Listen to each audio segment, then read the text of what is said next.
ബ്രേക്ക്ഫാസ്റ്റിന് തലേ ദിവസം മാറ്റി കുതിർക്കാഞ്ഞാലോ അല്ലെങ്കിൽ ദോശ അരച്ചു വെക്കാഞ്ഞാലൊക്കെ പിന്നെ എന്തുണ്ടാക്കും എന്നുള്ള കൺഫ്യൂഷനാട്ടോ എൻ്റെ കാര്യത്തിൽ.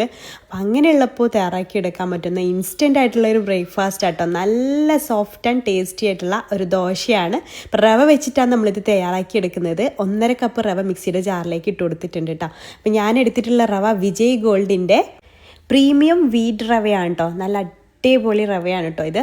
അപ്പോൾ ഇതാണ് ഞാൻ എടുത്തിട്ടുള്ളത് ഇതിലേക്ക് വേണ്ടിയിട്ട്. 1.5 കപ്പാണ് എടുത്തിട്ടുള്ളത്.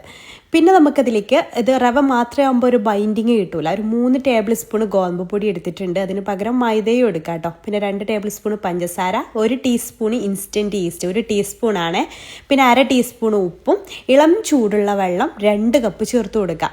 ഈ ചൂടുവെള്ളം എടുക്കുമ്പോൾ പ്രത്യേകം ശ്രദ്ധിക്കണേ, ഇളം ചൂടേ പാടുള്ളൂ. ചൂട് കൂടിയാലേ ഇത് നമുക്ക് കറക്റ്റായിട്ട് കിട്ടൂല കേട്ടോ നമ്മുടെ ഈ ഒരു ദോശ.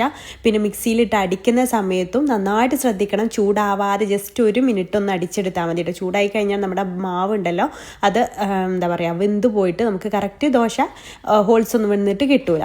ഇതൊരു 15 മിനിറ്റ് ഒക്കെ റെസ്റ്റ് ചെയ്യാൻ വേണ്ടിയിട്ട് വെച്ചാൽ മതി. അപ്പോൾ 15 മിനിറ്റിൻ്റെ ശേഷം തന്നെ ഇത് ഫെർമെൻ്റ് ആയിട്ട് കിട്ടും. അപ്പോൾ അതാ 15 മിനിറ്റിൻ്റെ ശേഷം ദോശക്കല്ല് ചൂടായതിന് ശേഷം അതിലേക്ക് ഒഴിച്ചു കൊടുക്കുക. ആദ്യം ഹൈ ഫ്ലെയിമിൽ ഇട്ട് കൊടുത്തോളൂ കേട്ടോ. ഒഴിക്കുന്ന സമയത്ത് ജസ്റ്റ് ഒന്ന് ഇങ്ങനെ ഒന്ന് പരത്തി കൊടുത്താൽ മതി. എന്നിട്ട് ബബിൾസ് വരുമ്പോൾ ഒന്ന് അടച്ചു വെച്ചിട്ട് വേവിച്ചെടുക്കാം. അതിനുശേഷം ചെറിയ തീയിലിട്ടിട്ട് വേവിച്ചെടുത്താൽ മതി. പെട്ടെന്ന് അടിഭാഗം കരിഞ്ഞു പോവും. ഇഷ്ടമായാൽ ഫോളോ ചെയ്യാൻ മറക്കല്ല.